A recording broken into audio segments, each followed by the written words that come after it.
kembali lagi di channel saya. Kali ini saya ingin sharing tentang bagaimana cara mengganti mata solder. Oh ya, teman-teman sekalian, di sini kalau kita lihat itu sebenarnya mata solder saya ini sebentar. Mata solder saya ini sebenarnya kelihatannya masih bagus ya teman-teman sekalian. Nah, mata solder saya ini masih bagus. Terus timbul pertanyaan, kenapa mata solder saya ini harus diganti? Itu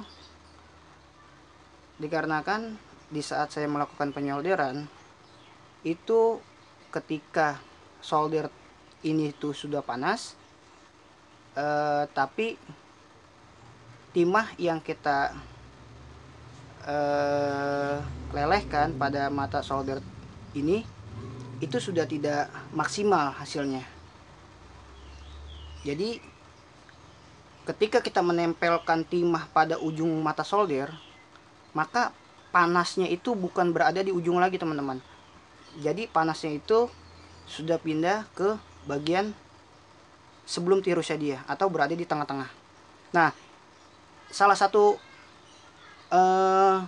mata solder yang seperti ini tuh sudah tidak bagus lagi untuk dipergunakan ya, apalagi untuk menyolder daripada papan PCB yang mempunyai pad atau lingkaran untuk meletakkan atau untuk melelehkan mata solder itu yang kecil. Contohnya seperti pad-pad yang untuk IC. Nah, itu padnya itu terlalu kecil ya teman-teman.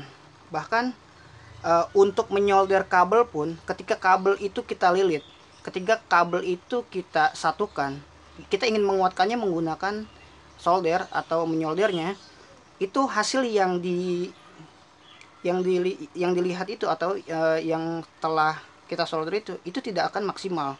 Bahkan timahnya tersebut itu bisa bulat teman-teman. Bukannya dia meleleh di tembaganya, tetapi dia menjadikan bulat dan gampang jatuh. Nah, oleh sebab itu mata solder saya ini sepertinya sudah tidak layak lagi, dan saya akan mencoba untuk menggantinya.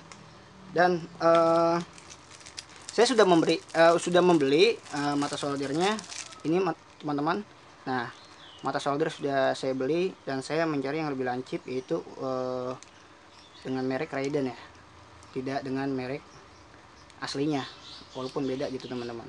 Tapi salah satu mata solder seperti ini tuh sudah lumayan bagus lah kalau misalkan kita memakai untuk menyolder daripada papan PCB atau menyolder kabel ya teman-teman.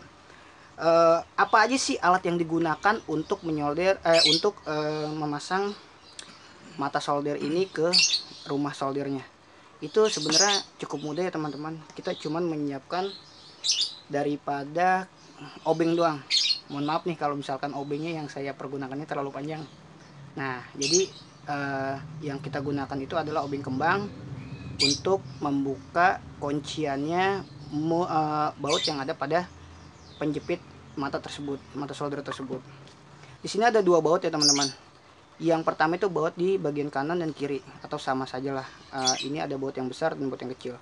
Fungsinya itu daripada baut ini untuk menjepit daripada mata solder tersebut. Jadi kita mulai saja. Kita kendorkan dulu bagian baut yang sebelahnya. Tidak usah sampai lepas, cukup sedikit saja. Kemudian yang sebelahnya juga kita ini. Jadi setelah sudah kita kendorkan, kita cabut bagian matanya, kita lepaskan. Nah, posisi sudah terlepasnya seperti ya teman-teman. Kemudian selanjutnya kita ambil mata solder yang baru kita beli tadi, lalu kita pasangkan pada selongsongnya atau bagian matanya. Oke, pas. Oh ya teman-teman, perhatikan juga salah satunya. Jadi apabila kita ingin membeli mata solder, usahakan itu sesuai dengan daya wattnya. Wattnya itu misalkan 60 watt, maka kita membelinya yang 60 watt. Jangan kalau kita beli mata solder yang 60 watt sementara solder yang kita pakai atau yang kita pergunakan itu mata soldernya itu adalah mata solder yang 40 watt harusnya. Jadi ada perbedaan di situ teman-teman. Karena kenapa? 60 watt dengan 40 watt itu beda. Dan 40 watt itu mempunyai dua tipe.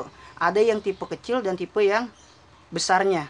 Nah, kalau untuk solder saya ini itu 40 watt teman-teman. Solder saya ini Mazda 40 watt. Dan mata yang dipergunakan pada selongsong solder ini adalah mata yang ukuran 40 watt besar. Nah, jadi kalau misalkan saya pakai yang 40 watt kecil, maka akan longgar teman-teman. Dikencangkan seperti apapun, itu tidak akan baik. Nah, yang kedua, untuk panasnya dia. Untuk panasnya dia sangat amatlah kurang gitu. Apalagi kalau misalkan kita beli yang ukuran 60 watt sementara solder kita 40 watt, itu tidak akan muat teman-teman. Bahkan nggak masuk, cuma di ujung.